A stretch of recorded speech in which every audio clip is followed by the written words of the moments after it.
It was a busy weekend for Governor Jongh, who seems to have spent much of it reviewing, accepting, and rejecting various measures of legislation. Bills focused on tourism, healthcare, the legislature's austerity measures, and even an e-book program.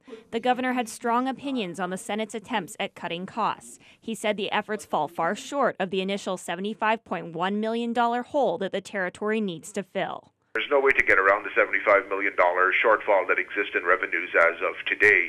What the administration had proposed initially to the legislature brought it closer to that $75 million. This falls way short.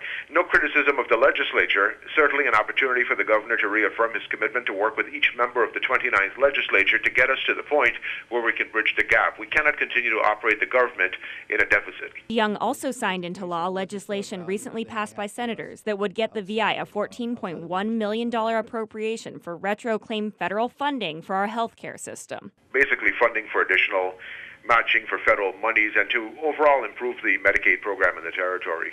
And that includes also expanding the eligibility and beginning to restructure the VI healthcare delivery system. Jongh also allocated $2 million to St. Croix's tourism advertising. It's been a priority of the administration to develop the tourism industry on St. Croix to get it to a better place than where we found it. Additionally, the governor's $1 cruise ship passenger tax passed, as did a bill allowing cruise ships to open their casinos after 5 p.m. while in port on St. Thomas and St. John.